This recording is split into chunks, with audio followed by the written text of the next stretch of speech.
Okey, tambahan di sini. Ada satu perempuan daripada Pulau Pinang tu, yang orang kaya ECSR apa benda yang terlibat dia tu. Dia cover dia nak duit daripada kita ni, nak bina satu workshop apa benda. Saya tak bagi kata putus, saya tak berbincang dengan peguam. Tiba-tiba duit jualan lembu yang ada dekat Sungai Lepor tu tiba-tiba hilang keseluruhan. Dia gambar kita ni ada bagi arahan, ada bagi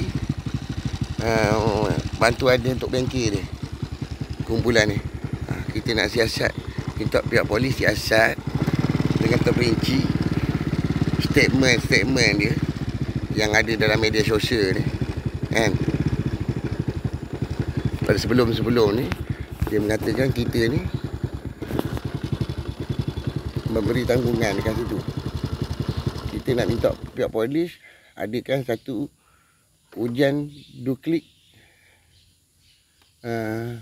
nucleic acid DNA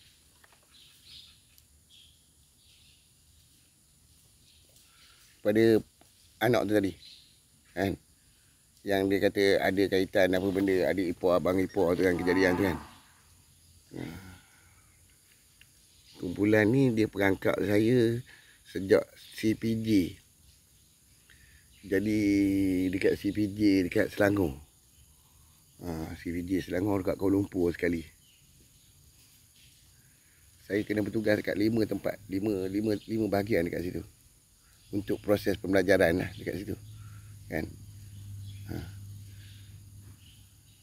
Kan barang-barang saya, kain baju saya semua kena curi. Dengan Pak Usuk A ni, dengan kumpulan dia orang ni lah. Kumpulan dapi ni apa benda curi ni kan. Dia membabitkan mak saya. Dia kaitkan dengan mak saya, kumpulan yang Lepor 4 ni. Nak menguasai kedai ni. Daripada awal dulu lagi. Kan. Kita nak minta pihak polis adakan satu kan. Saya dah mohon peruntukan hari tu. Ketua polis dengan apa benda? Ketua hakim negara ketika tu, Tuanku Azlan, bersamaan dengan kes tanah, curobur tanah saya kena pukul dekat Raub tu kan. Masuk hospital Raub tu kan. Untuk mohon dana tu untuk buat siasatan penuh. Kata kumpulan dia orang ni bawa pembiayaan berganas ni. InsyaAllah boleh kot. Memang dia orang ni tergolong dalam militan Daesh, InsyaAllah. Saya nak halang, kita nak halang dia orang ni, militan Daesh ni.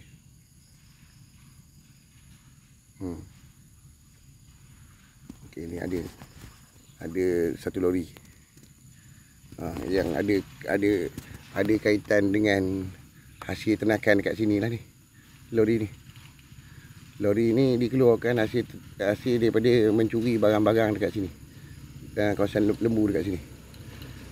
Ni lori ni, kumpulan ni, InsyaAllah. Kita nak dapatkan dia punya figure. Dia melibatkan satu toke lembu yang ayah dia ni kabur duit, jual apa benda, jual sekerap apa benda duit dia.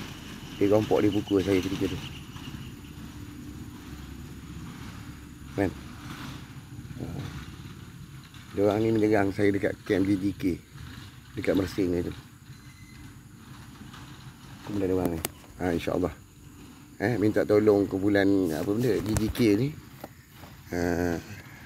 grup gerakan khas X22 Komando, bagi statement yang tahu berkenaan dengan kumpulan dia orang ni, InsyaAllah. Terima kasih. Kita jumpa lagi next video, InsyaAllah.